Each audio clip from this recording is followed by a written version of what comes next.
तालुक्यासह जिल्हाभरातून mission all out दरम्यान गावठी पिस्तुलासह तलवार देखील पोलिसांनी केली जप्त। धुळे जिल्ह्यामध्ये आचारसंहिता लागू होण्यापूर्वी पोलीस प्रशासनातर्फे नाकाबंदी व ऑल आउट ऑपरेशन राबविण्यात आले आहे। यामध्ये धुळे जिल्हाभरामधून 6 पिस्टल व 4 तलवारींसह गुंगीकारक औषधांच्या बाटल्या देखील पोलिसांनी जप्त केल्या आहेत। तसेच काही गुन्ह्यांमध्ये न मिळून येणाऱ्या 3 आरोपींची देखील पोलिसांनी यावेळी मुसक्या आवळल्या आहेत। यामध्ये पोलिसांनी राबविलेल्या या विशेष ऑपरेशनमध्ये जवळपास 22 ठिकाणी नाकाबंदी करण्यात आली होती।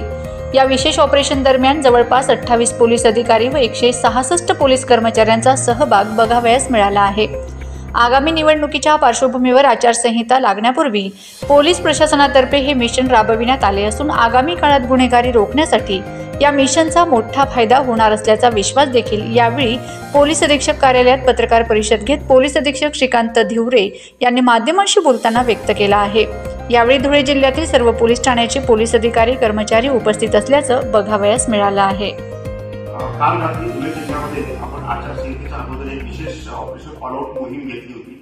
त्या अनुषंगाने आपण मोठ्या प्रमाणात कारवाई केली आहे। त्याच्यामध्ये आपण एकूण 6 पिस्टल्स 7 राऊंड्स आपण जप्त केलेले आहेत। त्याचप्रमाणे आपण 4 तलवारी देखील या ठिकाणी जप्त केलेल्या आहेत। आपण हिस्ट्री शीटर जवळजवळ 40 त्याच्यामध्ये चेक केलेले आहेत। 21 ड्रंक अँड ड्राईव्ह दारू पिऊन वाहन चालवणे याच्या केसेस आपण केलेल्या आहेत। समन्स आणि वॉरंटची बजावणी आपण जवळजवळ 30 अशी केलेली आहे। 3 जे पाहिजे असलेले आरोपी जे आपल्याला मिळत नव्हते ते देखील आपण काल पकडण्यामध्ये यशस्वी झालो होतो आणि साधारणतः 150 मोटर वाहनाच्या केसेस आपण केलेल्या आहेत। या अनुषंगाने आपण काल धुळे शहरामध्ये जेवढे जिम्नॅशियन्स आहेत असे 30 जिम्नॅशियन्स आपण चेक केले आहेत। त्याची अशी बातमी होती की त्याच्यामध्ये मिफिटरमाइड सल्फेट याचं इंजेक्शन बॉडी बिल्डर्स लोकांना दिलं जातं आणि ते अवैध आहे, ते बॅन आहे।